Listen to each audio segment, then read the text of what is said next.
Apa kalian tahu apa sih hidrosfer?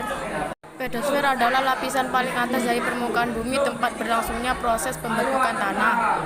Satu lapisan tanah atas topsoil adalah lapisan yang paling subur dan terletak pada kedalaman 30 cm, memiliki dua horizon, yaitu horizon O dan horizon A.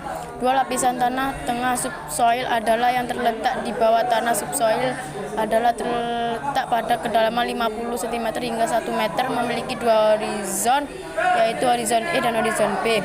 Tiga lapisan tanah bawah bedrock adalah lapisan yang mengandung batuan yang mulai melapuk dan tercampur pada tanah endapan, memiliki dua horizon, yaitu horizon R dan horizontal C.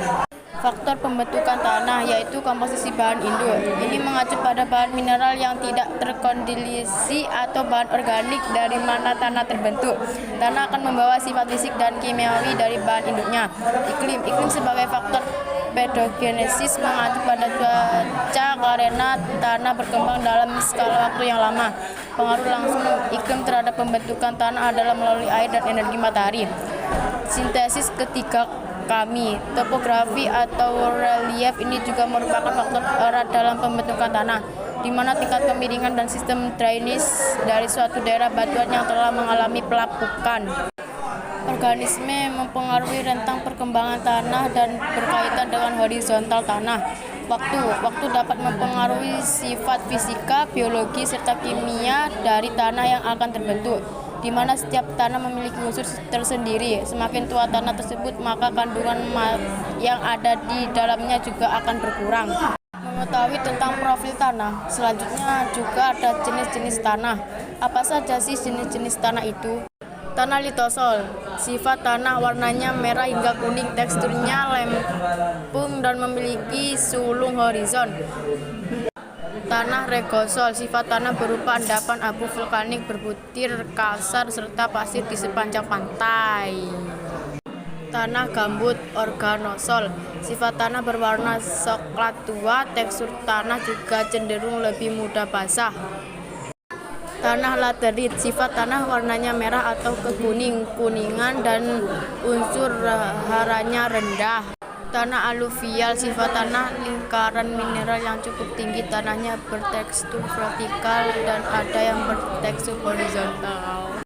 Tanah grumosol, sifat kandungan bahan organik tinggi, daya menahan air tinggi, tetal. Tanah margel, sifat kandungan mineral yang tinggi, kandungan air yang tinggi dan subur. Tanah kapur, sifat tanah berasal dari batuan kapur, tidak subur. Tenaga eksogen ialah tenaga yang berasal dari luar bumi. Sifat tenaga eksogen merupakan tenaga pembentuk bumi yang berasal dari luar bumi yang cenderung bersifat merusak. Tenaga eksogen terdiri dari pelapukan, pengikisan, dan pengendapan. Bentuk-bentuk eksogen yaitu pecahnya batuan, disebabkan oleh pelapukan fisik, yakni adanya perubahan suhu atau iklim. Batuan berlumut disebabkan oleh pelapukan organik, yaitu disebabkan oleh makhluk hidup. Stalaktit dan stalagmit disebabkan oleh pelapukan kimia. Daratan Targarus disebabkan oleh abrasi, yakni pengikisan pantai yang mengakibatkan oleh tenaga gelombang laut dan arus laut yang bersifat merusak.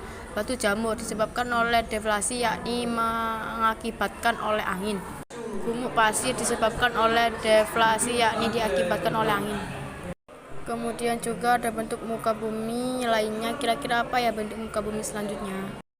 Tomblo yaitu tunggul pasir alam yang menghubungkan pulau utama dan pulau yang berada di dekatnya.